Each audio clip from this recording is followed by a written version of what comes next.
नमस्कार, मैं उमेश भगवती, विधि के क्षेत्र में रुचि रखने वाले समस्त दर्शकों का जिला एवं सत्र न्यायालय शिवपुरी के official YouTube channel Lex atrium lecture series में हार्दिक स्वागत करता हूं। जैसा कि हम सबको विदित है, माननीय न्यायमूर्ति श्री आनंद पाठक, जज मध्य प्रदेश उच्च न्यायालय खंडपीठ ग्वालियर एवं पोर्टफोलियो जज शिवपुरी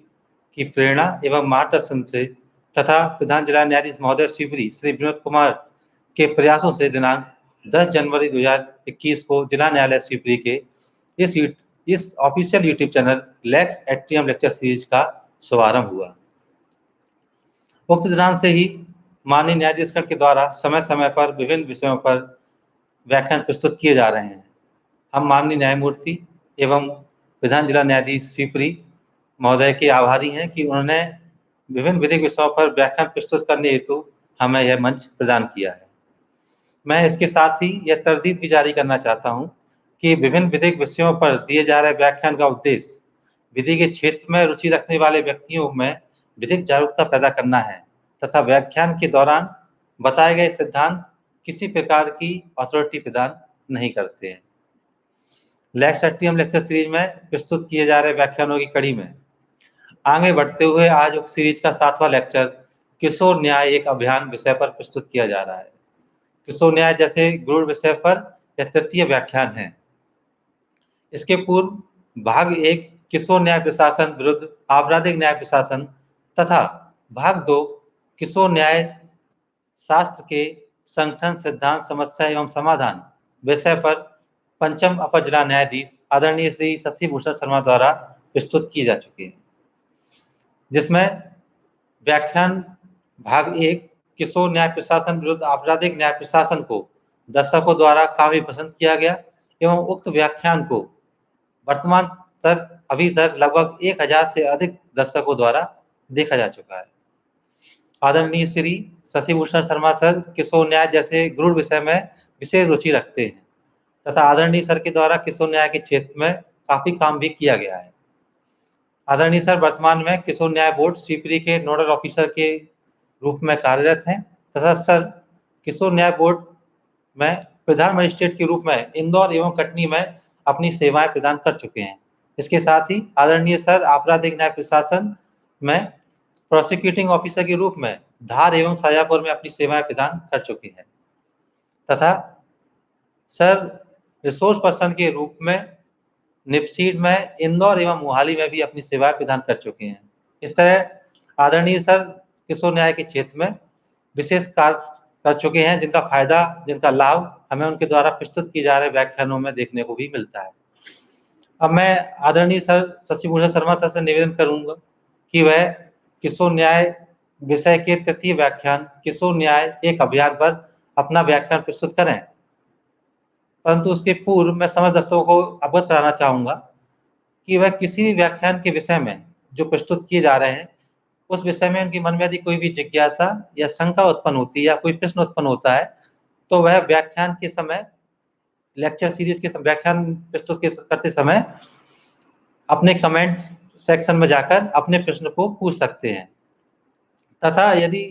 व्याख्यान के बाद भी यदि उनके मन में कोई शंका या जिज्ञासा है तो उक्त जिज्ञासा को वह ऑफिशियल ईमेल आईडी पर, जो कि लेक्स एट्रियम लेक्चर सीरीज की एक मेल आईडी भी है जिसको हम लिंक में प्रोवाइड करा देंगे, उस मेल आईडी पर भी अपने प्रश्नों को भेज सकते हैं जिनका समाधान उस विषय में विशेष रुचि रखने वाले या विशेष ज्ञान रखने वाले व्यक्ति द्वारा किया जाएगा। अब मैं आदरणीय सर से निवेदन करूंगा कि सर अपना आज तृतीय व्याख्यान प्रस्तुत करें, किशोर न्याय एक अभियान। आदरणीय Shri Shashi Bhushan Sharma sir.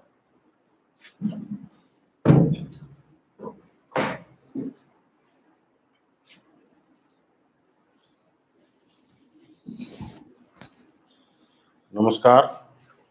District court Shivpuri के official YouTube channel Lex atrium lecture series में आप सभी का हार्दिक स्वागत है। अब मैं इस लेक्चर सीरीज के मेरे द्वारा प्रस्तुत प्रथम लेक्चर किशोर न्याय प्रशासन विरुद्ध आपराधिक न्याय प्रशासन एवं दूसरा लेक्चर किशोर न्याय शास्त्र सिद्धांत समस्याएं समाधान और संगठन प्रस्तुत किया है। यदि आप सभी इस लेक्चर को समझना चाहते हैं तो प्रथम लेक्चर एवं द्वितीय लेक्चर को देखना बहुत आवश्यक है, क्योंकि किशोर न्याय विधि में जिन शब्दों का, जिन संगठनों का और जिन पदाधिकारियों का उल्लेख किया गया है, उसमें केवल पुलिस विभाग दोनों में कॉमन है। अन्यथा सभी संगठन जो किशोर न्याय अभियान में कार्य करते हैं वो आपराधिक न्याय प्रशासन में कार्य नहीं करते हैं। और मैंने समय समय पर दोनों लेक्चर में उन शब्दावली को, उन विषयों को बहुत स्पष्ट किया है जिनकी आवश्यकता थी, जैसे कि बालक न्यायालय क्या होता है, परिवीक्षा अधिकारी क्या होता है, सामाजिक जांच रिपोर्ट क्या होती है, सामुदायिक सेवा क्या होती है, प्रोटेक्टिव कस्टडी क्या होती है, आय का निर्धारण कैसे होता है। इन शब्दों को मैं बहुत पहले क्लियर कर चुका हूँ। उसके बाद अब मैं अंतिम व्याख्यान के रूप में juvenile justice as a mission आज प्रस्तुत कर रहा हूँ। इसके लिए मैं माननीय न्यायमूर्ति श्री जस्टिस आनंद पाठक साहब का बहुत बहुत आभारी हूँ कि मुझे इस विषय पर बोलने की अनुमति प्रदान की है। और मैं माननीय जिला एवं सत्र न्यायाधीश श्री विनोद कुमार साहब का भी बहुत आभारी हूँ कि मुझे इस विषय पर निरंतर व्याख्यान प्रस्तुत करने के लिए प्रोत्साहन एवं मार्गदर्शन प्रदान किया है। किशोर न्याय अभियान वस्तुतः बहुत विस्तृत अभियान है, क्योंकि किशोर न्याय प्रशासन में विधि का उल्लंघन करने वाले बालकों के विकास की आवश्यकताओं को पूरा करने तथा उनके अंतिम पुनर्वास के अभियान की निगरानी हेतु माननीय उच्चतम न्यायालय एवं माननीय उच्च न्यायालय द्वारा किशोर न्याय समिति का गठन किया गया है। इसके अतिरिक्त किशोर न्याय, बालकों की देखरेख और संरक्षण अधिनियम 2015 एवं किशोर न्याय, बालकों की देखरेख और संरक्षण आदर्श नियम 2016, इन दोनों को हम तत्पश्चात क्रमशः अधिनियम एवं नियम से संबोधित करेंगे। मैं राष्ट्रीय बाल अधिकार संरक्षण आयोग एवं राज्य बाल अधिकार संरक्षण आयोग से लेकर बाल कल्याण पुलिस अधिकारी तक को उत्तरदायित्व दिया गया है तथा केंद्र सरकार एवं राज्य सरकार से लेकर पुलिस अधीक्षक तक को शक्तियों का प्रत्यायोजन किया गया है। ये अधिनियम जो है वो किशोर न्याय एवं बालकों की देखरेख और संरक्षण दो भागों में कार्य करता है। चूंकि मेरा पहला व्याख्यान भी किशोर न्याय से संबंधित है, दूसरा भी मेरा किशोर न्याय शास्त्र से संबंधित है और तीसरा भी मेरा व्याख्यान किशोर न्याय से ही संबंधित है। दूसरा भाग बालकों की देखरेख और संरक्षण एक पूरी दूसरी तरह की व्यवस्था है। इसलिए मैं किशोर न्याय से संबंधित प्राधिकारी, अधिकारी, अभिकरण, संस्था, निधि एवं आयोग जो कार्य करते हैं उनकी शक्तियों, कृत्यों, उत्तरदायित्व और अन्य विषयों पर चर्चा करेंगे। तो सबसे पहले कि किशोर न्याय अभियान का फिट सब्जेक्ट क्या है, उपयुक्त सब्जेक्ट विषय क्या है, ये तो मैं पहले ही बता चुका हूँ कि विधि का उल्लंघन करने वाला बालक, child in conflict with law, अर्थात ऐसा बालक जिसने अपराध किए जाने की तारीख को 18 वर्ष की आयु पूरी नहीं की है, उसे विधि का उल्लंघन करने वाला बालक माना जाएगा। अब इस अधिनियम में दूसरा है जो देखरेख और संरक्षण का जरूरतमंद बालक, इसका मैं उतना ही व्याख्यान करूंगा जितना कि इस न्याय की परिभाषा से संबंधित है। ऐसा बालक जिसके माता पिता या संरक्षक अयोग्य असमर्थ पाए जाने पर अथवा नहीं है या नहीं मिल रहे हैं, जो बालक मानसिक रूप से बीमार है या मानसिक या शारीरिक रूप से असुविधाग्रस्त है या घातक अथवा असाध्य रोग से पीड़ित है, जिसकी सहायता या देखभाल करने वाला कोई नहीं है और ऐसा किशोर न्याय बोर्ड द्वारा माता पिता या संरक्षक को असमर्थ पाया गया है, तो ऐसे बालक को किशोर न्याय के अधीन सीएनसीपी घोषित करने हेतु सीडब्ल्यूसी को भेजा जाएगा। या फिर जिसके माता पिता अथवा कोई संरक्षक और ऐसे माता पिता, ऐसे पिता अथवा संरक्षक को बालक की देखरेख करने और उसकी सुरक्षा तथा कल्याण की सुरक्षा करने के लिए बोर्ड द्वारा अयोग्य असमर्थ पाया जाता है, ऐसे बालक को भी देखरेख और संरक्षण का जरूरतमंद बालक माना जाएगा। सेक्शन 2 क्लॉज 14 में और भी बहुत सी परिभाषाएं दी गई हैं। चूंकि उनका किशोर न्याय बोर्ड से संबंध नहीं है, वो पूरी तरह बाल कल्याण समिति से संबंधित है, इसलिए उन परिभाषाओं पर मैं ज्यादा प्रकाश नहीं डालना चाहता हूँ। अब प्रश्न आता है कि इस अभियान की निगरानी कौन सा आयोग करेगा। तो इस अभियान की निगरानी के लिए बाल अधिकार संरक्षण आयोग अधिनियम 2005 के अंतर्गत केंद्र और राज्य सरकार के परामर्श से राष्ट्रीय आयोग एवं राज्य आयोग निगरानी करेंगे। क्या क्या निगरानी कर सकते हैं? संस्थाओं की संरचनाओं की समीक्षा, अधिनियम के अधीन सृजित की गई संस्थाओं की संरचनाओं की समीक्षा करेंगे। सूचना, शिक्षा और संप्रेषण की सामग्री का विकास, बाल अधिकारों और जेंडर संवेदनशीलता पर सूचना, शिक्षा और संप्रेषण सामग्री का विकास भी करेंगे। बालकों के सुधार और पुनर्वास के लिए नवाचारों का विकास, जागरूकता विकास, ये बहुत इंपॉर्टेंट है। बालकों के विरुद्ध जैसे कि नशीली दवाओं का दुरुपयोग, अवैध मानव व्यापार, बालकों का यौन दुरुपयोग और बाल विवाह सहित बालकों का शोषण और बालकों के विरुद्ध हिंसा के अन्य रूपों की पहचान करने और रिपोर्ट करने के बारे में जागरूकता विकास का कार्य आयोग करेंगे। नेक्स्ट है संचेतना कार्यशालाओं का आयोजन, उन्नत संरक्षण के लिए अपराधों की पहचान करने और रिपोर्ट करने सहित बालकों के विरुद्ध अपराधों के बारे में पंचायती राज संस्थाओं और नगर निगमों के लिए संचेतना कार्यशालाओं का आयोजन करने का भी अधिकार होगा। स्थानीय भाषा में सूचना सामग्री विकसित करना, ये भी आयोग का काम है। पीड़ित बालक या साक्षियों और उनके परिवार के अधिकारों के विस्तृत वर्णन के साथ और स्थानीय भाषा में उपयोगी जानकारी सहित सूचना सामग्री विकसित करना, जिसे पीड़ित और उसके परिवार को उपलब्ध कराना, ये भी आयोग का कार्य है। प्रशिक्षण मॉड्यूल विकसित करना, राज्य बाल संरक्षण सोसाइटी, राष्ट्रीय जन सहयोग बाल विकास संस्थान के साथ पक्षकारों के लिए प्रशिक्षण मॉड्यूल विकसित करने का काम भी आयोग का है। अब प्रश्न आता है कि इस निधि की संरचना कौन करेगा और उसका उपयोग किस प्रकार किया जाएगा। तो नियम 83 में यह व्यवस्था की गई है कि बालकों के कल्याण और पुनर्वास के लिए किशोर न्याय निधि का सृजन राज्य सरकार द्वारा निम्नलिखित उद्देश्य के लिए किया जाएगा। बालक देखरेख संस्थाओं की स्थापना और संचालन, बाल देखरेख संस्थानों में बालकों के कल्याण के लिए अभिनव कार्यक्रमों को सहायता करना और विधिक सहायता और समर्थन का सुदृढ़ीकरण करना, उद्यमशीलता सहायता, कौशल विकास या व्यवसायिक प्रशिक्षण प्रदान करना, 18 वर्ष की आयु का होने पर बाल देखरेख संस्था छोड़कर जा रहे बालकों को एकमुश्त निर्वहन सहायता प्रदान करना, ऐसे व्यक्ति को जिन्होंने संस्थागत देखरेख में 18 वर्ष की आयु पार कर ली है, जीवन की मुख्य धारा में पुनर्समेकन को समर्थन देने के लिए, छोटे व्यापार शुरू करने के लिए पूंजी और अवसंरचना उपलब्ध कराने के लिए देखरेख सुविधाएं और उद्यमशीलता निधि प्रदान करना, पालन पोषण देखरेख, प्रायोजकता और पश्चातवर्ती देखरेख प्रदान करना, उग्रवादी समूहों और वैश्य समूहों से छूटे बच्चों सहित विशेष परिस्थितियों में रह रहे बालकों का पुनर्वास करना, बालकों को विचारण और वापस भेजे जाने के लिए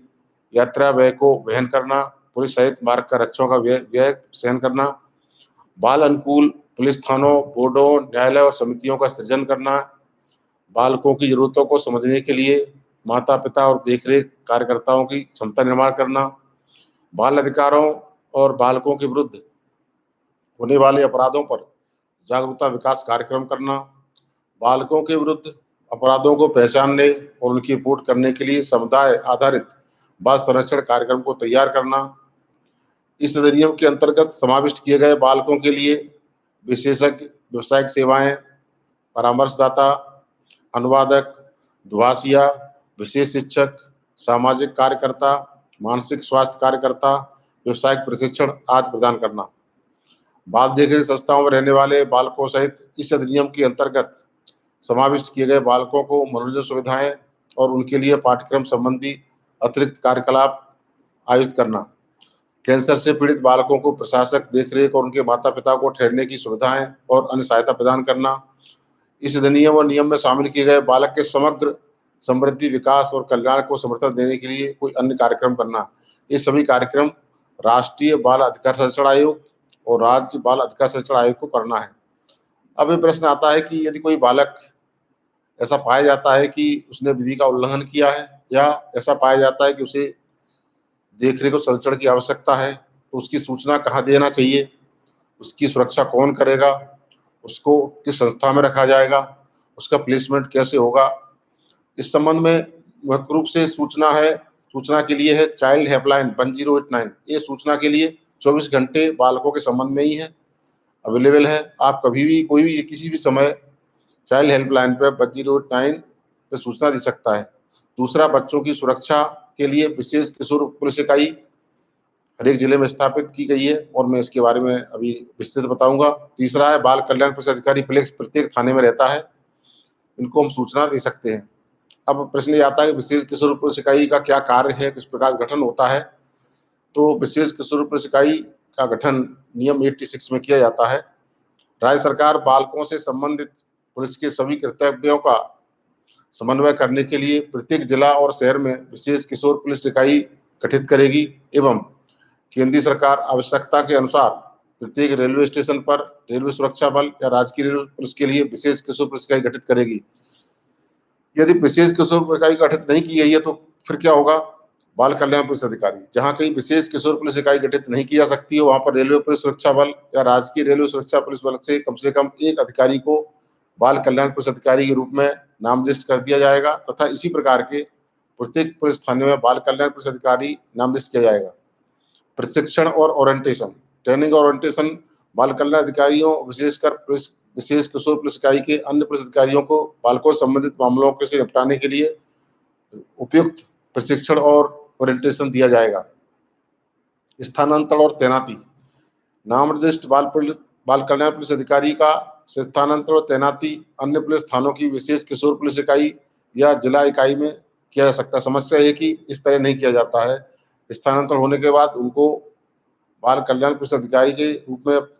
स्थानांतरण होने से बहुत लंबे समय तक पद रिक्त रहता है या फिर प्रशिक्षण पाए हुए बाल कल्याण पुलिस अधिकारी दूसरे कार्य में जाने से फिर पुनः नए अधिकारी जो आते हैं उनको प्रशिक्षण की आवश्यकता होती है। अब ये प्रश्न आता है कि भाई विशेष किशोर पुलिस इकाई कैसे कार्य करेगी? जहां कहीं भी संभव हो ऐसे प्रश्न पूछे जाने हैं तो बालक को हाथ असहज बना सकते हैं। ऐसे प्रश्नों को विनम्र तरीके से पूछा जाएगा। अब सबसे महत्वपूर्ण जो बालक का अधिकार है, दस्तावेजों की एक प्रति उपलब्ध कराना। जब किसी बालक के विरुद्ध अपराध के लिए प्रथम सूचना रिपोर्ट दर्ज की जाती है, प्रथम सूचना रिपोर्ट की प्रति शिकायतकर्ता और पीड़ित बालक को सौंपी जाएगी और अन्वेषण पूरा होने के बाद अन्वेषण की रिपोर्ट और अन्य प्रासंगिक दस्तावेजों की एक प्रति शिकायतकर्ता या उसकी ओर से कार्य करने के लिए प्राधिकृत किसी व्यक्ति को सौंपी जाएगी। एक दूसरे के संपर्क में नहीं आने देना, किसी भी अभियुक्त या संभावित अभियुक्त को बालक के संपर्क में नहीं आने दिया जाएगा और जहां पीड़ित और कानून का उल्लंघन करने वाला व्यक्ति दोनों ही बालक हैं, उन्हें एक दूसरे के संपर्क में नहीं आने दिया जाएगा। समन्वय करना, ये बहुत इंपॉर्टेंट काम है विशेष किशोर पुलिस इकाई का। विशेष किशोर पुलिस इकाई उसके क्षेत्राधिकार में बालकों के कल्याण से संबंधित मामलों में जिला बाल संरक्षण इकाई, बोर्ड और समिति के निकट समन्वय में कार्य करेगी। और सबसे महत्वपूर्ण कार्य कानूनी सहायता करना। विशेष किशोर पुलिस इकाई बालकों की कानूनी सहायता प्रदान करने के लिए जिला विधिक सेवा प्राधिकरण के साथ समन्वय करेगी। इस प्रकार विशेष किशोर पुलिस सिपाही को जिला विधिक सेवा प्राधिकरण,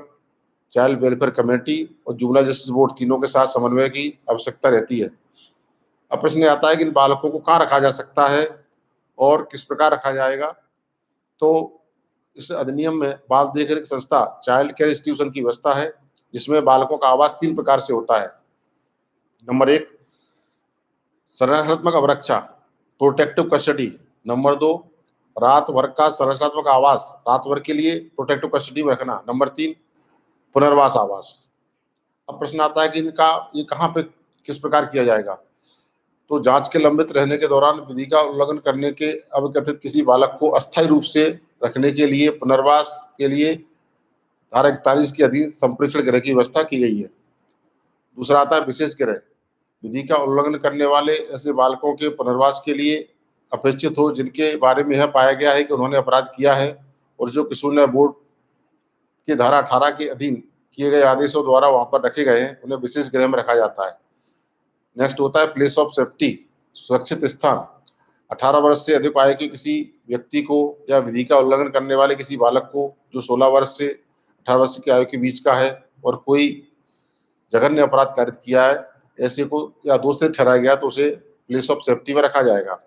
अब अगर ये तीनों नहीं व्यवस्था है तो नेक्स्ट भी हो सकती है उचित सुविधा तंत्र। बोर्ड विधि के अधीन राष्ट्रीयकृत व्यवस्था के को देखते हुए स्वेच्छा अथवा गैर सरकारी संगठनों द्वारा चलाए जा रहे किसी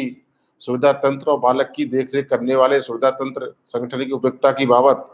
समग्र जांच के पश्चात किसी भी निर्दिष्ट प्रयोजन के लिए किसी बालक का स्थायी रूप से उत्तरदायित्व लेने के योग्य होने की मान्यता ऐसी रीति में प्रदान कर सकता है जो कानूनी विहित हो। इसमें कि फिट फैसिलिटी घोषित करने का अधिकार भी किशोर न्याय बोर्ड को है। फिट फैसिलिटी नहीं है तो फिट पर्सन भी घोषित किया जा सकता है। बोर्ड किसी बालक को देखरेख, संरक्षण और उपचार के लिए किसी निर्दिष्ट अवधि के लिए ऐसी रीति में जो विहित की जाए, किसी बालक को अस्थायी रूप से लेने के लिए किसी व्यक्ति को उसके प्रत्यय पत्र के सम्यक सत्यापन के पश्चात योग्य व्यक्ति के रूप में मान्यता प्रदान कर सकता है। ये बालकों के स्थानन, सूचना और संस्थाओं की बारे में मैंने बताया है। अब प्रश्न ये आता है कि इस अभियान के नोडल अभिकरण एवं नोडल अधिकारी कौन होते हैं? तो राज्य स्तर पर राज्य बालक संरक्षण सोसाइटी का सदस्य सचिव राज्य में अधिनियम और उसके अधीन बनाए गए नियमों के कार्यान्वयन के लिए नोडल अधिकारी होता है। और जिला स्तर पर जिला बाल संरक्षण अधिकारी जिले में अधिनियम और उसके तहत बनाए गए नियमों के कार्यान्वयन के लिए नोडल अधिकारी होगा। अब प्रश्न आता है कि जिला बाल संरक्षण इकाई क्या कार्य करेगी? जिला बाल संरक्षण इकाई जिले में बोर्ड के समक्ष प्रस्तुत किए गए कानून का उल्लंघन करने वाले बालकों के बारे में बोर्ड द्वारा भेजी गई तिमाही सूचना की रिपोर्टों और समिति द्वारा भेजी गई तिमाही रिपोर्टों का रखरखाव करेगी। बालकों के लिए व्यक्तिगत या सामूहिक परामर्श और सामुदायिक सेवाओं की व्यवस्था करना, जघन्य अपराध करने के लिए कानून का उल्लंघन करने वाले 16 से 18 वर्ष की आयु वर्ग के बालकों के लिए बाल न्यायालय के निर्देश पर तैयार की गई व्यक्तिगत देखरेख योजना का अनुवर्तन करना, सुरक्षित स्थान पर रखे गए बालकों की प्रत्येक वर्ष समीक्षा करना और बाल न्यायालय को रिपोर्ट अग्रेसित करना। ऐसे व्यक्ति कि जिन्हें मॉनिटर प्राधिकारी के रूप में नियुक्त किया जा सकता है, सूची का रखरखाव करना और ऐसे व्यक्तियों की सूची के बाल कल्याण न्यायालय को भेजना, जिसका प्रत्येक 2 वर्ष पर अद्यतनीकरण किया जाएगा। बाल देखरेख संस्थाओं से भाग गए बालकों का अभिलेख रखना, जोखिम में रह रहे परिवारों और देखरेख और संरक्षण के जरूरतमंद बालकों की पहचान करना, कठिन परिस्थितियों में रह रहे बालकों की संख्या का मूल्यांकन करना और कठिन परिस्थितियों में रह रहे बालकों की प्रवृत्ति और स्वरूप का मॉनिटर करने के लिए जिला विशिष्ट डाटाबेस तैयार करना, संसाधन निर्देशिका तैयार करने और समय समय पर समितियों और बोर्डों को सूचना उपलब्ध कराने के लिए जिला स्तर पर बालकों से संबंधित सभी सुविधाओं का नियतकालिक और नियमित मानचित्र तैयार करना, बोर्ड या समिति या बाल न्यायालय के आदेशों के अनुसार प्रायोजन, पालन पोषण, देखरेख और प्रवृत्ति देखरेख सहित गैर संस्थागत कार्यक्रमों का कार्यान्वयन सुकर बनाना, ये भी कार्य है। यह और बालकों के परिवारों में उनके वापस जाने के सभी स्तरों पर बालकों का स्थानांतरण सुलभ करना, अंतर विभागीय समन्वय सुनिश्चित करना और राज्य सरकार के संबंधित विभागों और राज्य बाल संरक्षण सोसाइटी और राज्य की अन्य जिला बाल संरक्षण इकाइयों से संपर्क में रहना, इस अधिनियम के अधीन कार्य कर रहे नागरिक समाज के संगठनों के साथ नेटवर्क बनाना और समन्वय करना, बाल देखरेख संस्थाओं में और अन्य संस्थागत देखरेख के अधीन मृत्यु आत्महत्या के मामलों की जांच करना, रिपोर्ट मांगना और कार्रवाई करना और राज्य बाल संरक्षण सोसाइटी की रिपोर्ट प्रस्तुत करना, बाल सुझाव पेटिका में मिली बालकों की शिकायतों और उनके सुझावों की जांच करना और उपयुक्त कार्रवाई करना, बाल देखरेख संस्थाओं के प्रबंधन समितियों में प्रतिनिधि होना, संस्थागत देखरेख में गुमशुदा बालकों के जिला स्तरीय डाटाबेस का रखरखाव करना और उस नामनिर्देशित पोर्टल पर अपलोड करना और मुक्त आश्रयों की सुविधा ले रहे बालकों और पालन पोषण देखरेख में रखे गए बालकों के जिला स्तरीय डाटाबेस का रखरखाव करना, जिला स्तर पर बाल देखरेख संस्थाओं, विशेष दत्तक ग्रहण अभिकरणों, मुक्त आश्रयों, उपयुक्त व्यक्तियों और उपयुक्त सुविधाओं, पंजीकृत पोषक माता पिता, प्रवर्ती देखरेख संगठनों और संस्थाओं आदि के डाटाबेस का रखरखाव करना और उसे बोर्डों या समितियों या बाल न्यायालयों जैसा भी मामला हो राज्य बाल संरक्षण सोसाइटी को अग्रेसित करना, जिला स्तर चिकित्सा और परामर्श केंद्रों, नशा मुक्ति केंद्रों, अस्पतालों, मुक्त विद्यालयों, शिक्षा सुविधाओं, प्रशिक्षुता और व्यावसायिकता प्रशिक्षण कार्यक्रमों और केंद्र प्रदर्शन कला, ललित कला जैसे मनोरंजन सुविधाओं और विशेष जरूरत वाले बालकों के लिए सुविधाओं और ऐसी अन्य सुविधाओं के डाटाबेस का रखरखाव करना और उसे बोर्डों या समितियों और बाल न्यायालय और राज्य बाल संरक्षण सोसाइटी को अग्रेसित करना, ये भी उत्तरदायित्व डीसीपीयू का है। जिला स्तर पर विशेष शिक्षकों मानसिक स्वास्थ्य विशेषज्ञों, अनुवादक, दुभाषिया, परामर्शदाता, मनोवैज्ञानिक या मनः सामाजिक कार्यकर्ता एवं विशेषज्ञों जिन्हें कठिन परिस्थितियों में रह रहे बालकों के समक्ष कार्य करने का अनुभव है, सुविधाओं के डाटाबेस का रखरखाव करना और उसे बोर्डों और समितियों या बाल न्यायालयों और बार सोसाइटी को आकर्षित करना, जागरूकता विकसित करना और अधिनियम के अधीन पक्षकारों के प्रशिक्षण और उनकी क्षमता निर्माण सहित अधिनियम के कार्यान्वयन के लिए कार्यक्रमों का आयोजन और संचालन करना, अधिनियम की प्रगति और कार्यान्वयन की समीक्षा करने के लिए जिला स्तर पर सभी पक्षकारों की तिमाही बैठक आयोजित करना, राज्य बाल संरक्षण सोसाइटी को मासिक रिपोर्ट प्रस्तुत करना, बोर्ड या समिति में रिक्त पदों के बारे में ऐसा पद रिक्त होने से 6 माह पूर्व राज्य सरकार को सूचित करना। इस बिंदु पर डिस्ट्रिक्ट चाइल्ड प्रोटेक्शन यूनिट कार्य नहीं कर रही है। कई जगह किशोर न्याय बोर्ड में सदस्य का कार्यकाल समाप्त हो जाता है। जिस प्रकार से वर्तमान में शिवपुरी में चाइल्ड वेलफेयर कमेटी का कार्यकाल समाप्त हो गया है और नई समिति के गठन की 6 महीने पहले कोई कार्रवाई नहीं की गई है, जो की जानी चाहिए। जहां समितियों की रिपोर्टों की समीक्षा करना, पक्षकारों के बीच समन्वय करके उठाए गए मुद्दों को हल करना, समितियों या बोर्डों के सचिवालय कर्मचारी प्रदान करना, बाल देखरेख संस्थाओं के कार्यक्रम में सुधार के लिए समुदाय और नियमों के साथ संपर्क सहित अधिनियम के दक्षतापूर्वक कार्यान्वयन के लिए सभी अन्य आवश्यक कार्य करना। अब ये प्रश्न आता है कि इस अधिनियम में कॉम्पिटेंट अथॉरिटीज कौन है, कौन कौन अथॉरिटीज हैं जो किशोर न्याय अधिनियम में विधि का उल्लंघन करने वाले बालक के संबंध में आदेश पारित करती हैं। तो मैं बताना चाहता हूं कि इस अधिनियम की धारा 8 में किशोर न्याय बोर्ड की शक्तियों, कृत्य और उत्तरदायित्व का सिद्धांत के संबंध में सिद्धांत बताए गए हैं। वस्तुतः ऐसा प्रतीत होता है कि किशोर न्याय बोर्ड केवल किशोर न्याय करता है, उसके अलावा कोई काम नहीं करता है, ऐसा नहीं है। धारा 8 में किशोर न्याय अधिनियम की धारा 8 में किशोर के संबंध में बहुत सारे उत्तरदायित्व भी किशोर न्याय बोर्ड को दिए गए हैं। किशोर न्याय बोर्ड द्वारा जघन्य अपराध में 16 वर्ष से अधिक के बालक को बालक न्यायालय के समक्ष भेजे जाने का अधिकार है और देखरेख और संरक्षण की जरूरतमंद बालक को बाल कल्याण समिति की समक्ष भेजने का अधिकार है। और यदि नहीं भेजा जाता है तो अंतिम आदेश किसी भी बालक के संबंध में धारा 18 के अधीन पारित करने का अधिकार किशोर न्याय बोर्ड को है। इसके अतिरिक्त किशोर न्याय बोर्ड के और भी अधिकार हैं, शक्तियां हैं और कार्य हैं, जैसे सहभागिता। प्रक्रिया के प्रत्येक क्रम पर बालक और माता पिता या संरक्षक की सूचनाबद्ध सहभागिता को सुनिश्चित करना, अर्थात ड्यूरिंग इंक्वायरी माता पिता को पूरी प्रक्रिया में सहभागी होने का अधिकार है। संरक्षा, यह सुनिश्चित करना कि बालक के अधिकारों का बालक की गिरफ्तारी, जांच, पश्चातवर्ती देखरेख और पुनर्वास की संपूर्ण प्रक्रिया के दौरान संरक्षा हो। विधिक सहायता उपलब्ध कराना, विधिक सहायता संस्थाओं के माध्यम से बालक के लिए विधिक सहायता की उपलब्धता सुनिश्चित करना। अनुवादक, बालक को जब कभी आवश्यक हो, यदि वह कार्रवाइयों में प्रयुक्त भाषा को समझने में असमर्थ है, दुभाषिया अनुवादक जिसके पास ऐसी अहर्ताएं हों, अनुभव हों, ऐसी फीस का जो आवश्यक हो उसको संदाय करने के पश्चात बालक को उपलब्ध कराना। सामाजिक अन्वेषण रिपोर्ट बुलाना। नेक्स्ट, विधि का उल्लंघन करने वाले बालकों के मामलों में धारा 14 के अधीन जो जांच की प्रक्रिया है उसका अनुसरण करना, न्याय निर्णय करना और निपटारा करना। देखरेख और संरक्षण की जरूरतमंद बालक,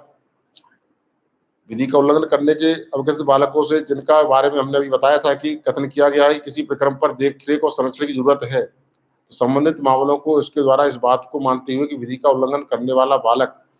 तत्समय देखरेख का जरूरतमंद बालक हो सकता है, तो समिति और बोर्ड के जब दोनों के उत्तरदायित्व अंतर्मिलित हों तो उस बालक को समिति के समक्ष भेजना, अनुवर्ती कार्रवाई करना, मामले का निपटारा करना और अंतिम आदेश पारित करना, जिसके अंतर्गत परीक्षा अधिकारी या जिला बाल संरक्षण इकाई या किसी गैर सरकारी संगठन के सदस्य जैसा अपेक्षा की जाए द्वारा अनुवर्ती कार्रवाई समाहित भी है।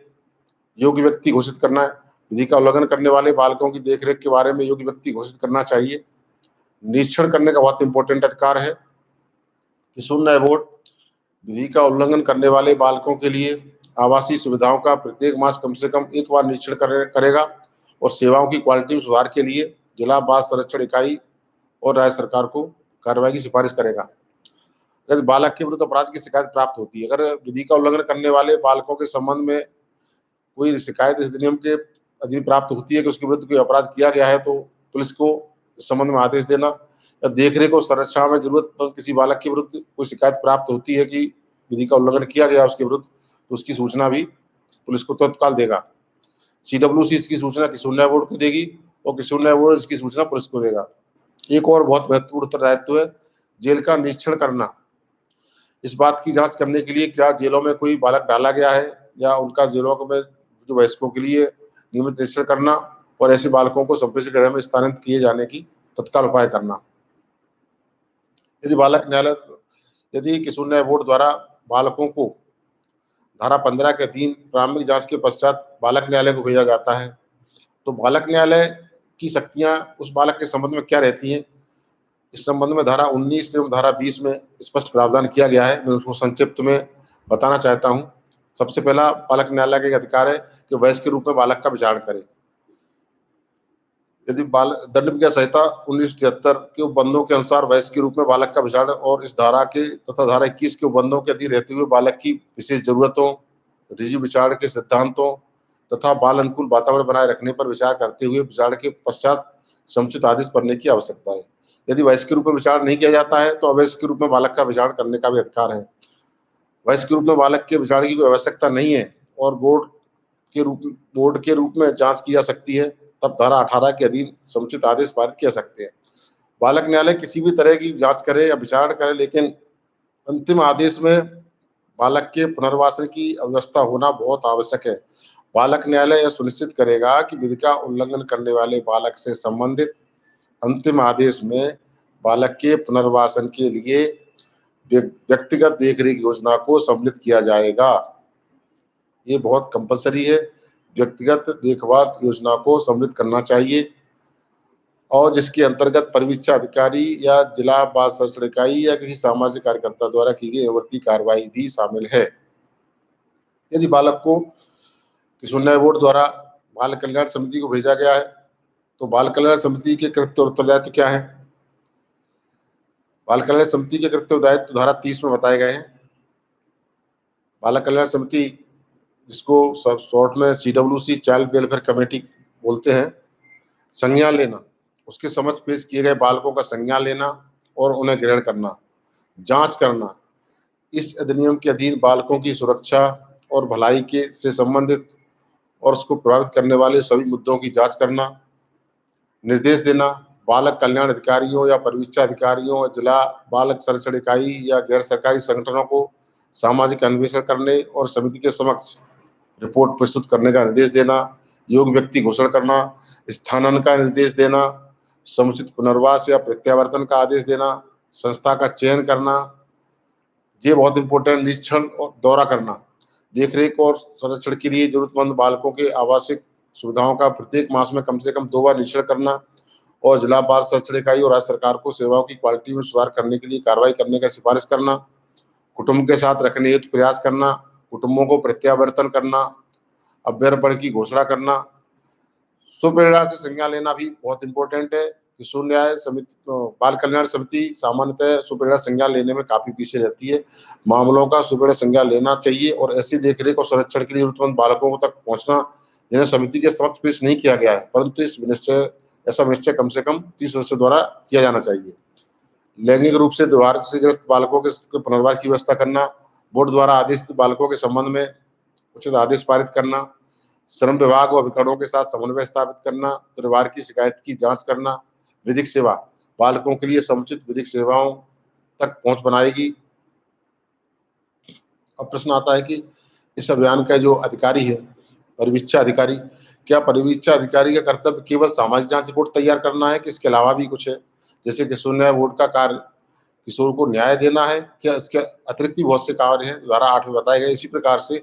परिवीक्षा अधिकारी को सामाजिक जांच रिपोर्ट के साथ साथ और कौन से कार्य करना चाहिए, जो इस नियम 64 में बताए गए हैं। बोर्ड के किसी औपचारिक आदेश की प्रतीक्षा किए बिना परिवीक्षा अधिकारी बालक की उन परिस्थितियों की जांच करेगा जो बोर्ड द्वारा जांच पर प्रभाव डालती हैं और बोर्ड को प्रारूप 6 में सामाजिक अन्वेषण रिपोर्ट प्रस्तुत करेगा। मैंने सेकंड लेक्चर में सामाजिक जांच रिपोर्ट किस प्रकार तैयार होगी, उसमें क्या बिंदु होंगे, वो पहले ही बता चुका हूँ, इसलिए उस पर ज्यादा प्रकाश नहीं डालूंगा। इस प्रकार से बाल कल्याण अधिकारी 2 प्रकार के होते हैं, संस्थागत और असंस्थागत। बाल कल्याण अधिकारी का बहुत इंपॉर्टेंट कार्य इस अधिनियम में। प्रत्येक बाल कल्याण अधिकारी अथवा बाल देखरेख संस्था में समस्त कार्यकर्ता बोर्ड अथवा समिति अथवा बाल न्यायालय द्वारा दिए गए निर्देशों का कार्यान्वयन करेंगे। बाल कल्याण अधिकारी का मुख्य रूप से कार्य है बालक की मामला फाइल तैयार करना, संरचनात्मक अभिरक्षा कार्ड रखरखाव करना, बालक का चिकित्सा अभिलेख तैयार करना और उसका रखरखाव करना और सुनिश्चित करना कि बालक का उपचार बाधित अथवा अपेक्षित न हो, बालक की सुरक्षा, कल्याण और विकास सुनिश्चित करने, बाल देखरेख संस्था में जीवन के साथ समझ एडजस्ट के लिए बालक की सहायता करने के लिए बालक से प्रत्येक दिन मिलना, नए मिले गए बालक के साथ दिन में कम से कम एक बार मुलाकात करना, बालक की शिक्षा, व्यवसाय की स्थिति, कौशल और भावनात्मक स्थिति का पता लगाना, जरूरी चिकित्सा और मानसिक जांच कराना, रिपोर्ट का अध्ययन करना और बालक और उसके परिवार के सदस्यों के परामर्श से लंबित जांच की अवधि के दौरान बालक की केस फाइल में लगाने के लिए प्रारूप साथ में व्यक्तिगत देखरेख योजना तैयार करना। ये बहुत इंपॉर्टेंट कार्य है और इसको बहुत उपेक्षा की जाती है। केस फाइल में बालक की देखरेख योजनाओं को तैयार करने का उत्तरदायित्व संस्थागत बाल कल्याण अधिकारी का होता है। इसमें परिवीक्षा अधिकारी को भी रुचि लेना चाहिए। वर्तमान में व्यक्तिगत देखरेख योजना तैयार करने में दोनों पक्ष बहुत उदासीन हैं। व्यक्तिगत देखरेख योजना के मुताबिक बालकों के लिए एक दिनचर्या तैयार करना, यह सुनिश्चित करना कि बालक तैयार की गई दिनचर्या की गतिविधियों का अनुपालन करे और इस संबंध में देखभाल कार्यकर्ताओं के समय पर रिपोर्ट लेना, व्यक्तिगत देखरेख योजना के कार्यान्वयन में कार्यकर्ता की आवधिक समीक्षा करना और यदि आवश्यक हो तो प्रबंधन समिति के अनुमोदन से प्रारूप साथ में व्यक्तिगत देखरेख योजना या दिनचर्या में उचित संशोधन करना, बालक की समस्याओं को हल करना, गृह में जीवन में उनकी कठिनाइयों को सहानुभूतिपूर्वक निपटाना, बालक से संबंधित अन्य सुविधा उपलब्ध कराना। नेक्स्ट पॉइंट है बाल कल्याण पुलिस अधिकारी। बाल कल्याण पुलिस अधिकारी के वही कर्तव्य है जो कि विशेष किशोर पुलिस इकाई के बताए गए हैं और उन्हीं कर्तव्यों का निर्वहन बाल पुलिस अधिकारी होते हैं। उसका 3 अधिकारी होते हैं, परिवीक्षा अधिकारी, बाल कल्याण अधिकारी और बाल कल्याण पुलिस अधिकारी। अब मैं अंत में कहना चाहता हूं कि इतने बड़े अभियान में इतने सभी सदस्य होने के बावजूद भी उतना कार्य नहीं हो पा रहा है। किशोर न्याय अधिनियम 1986, किशोर न्याय बालकों की देखरेख और संरक्षण अधिनियम 2000 एवं किशोर न्याय बालकों की देखरेख और संरक्षण अधिनियम 2015 के अधीन किशोर न्याय अभियान में संगठन एवं संस्थाओं को उत्तरदायित्व पार्टली दिया गया है। किसी भी इकाई को स्वतंत्र रूप से गठित नहीं किया गया। इस कारण से इस अभियान में सैद्धांतिक रूप से जो व्यवस्था की गई है उसका व्यवहारिक रूप से परिणाम बहुत कम है। अतः इस अभियान को और अधिक प्रभावी तथा परिणाममूलक बनाए जाने के लिए बहुत अधिक आवश्यकता है। वस्तुतः किशोर न्याय शास्त्र जूरिस्प्रूडेंस ऑफ जुवेनाइल जस्टिस में विधि का उल्लंघन करने वाले बालक को हाथ शास्त्र की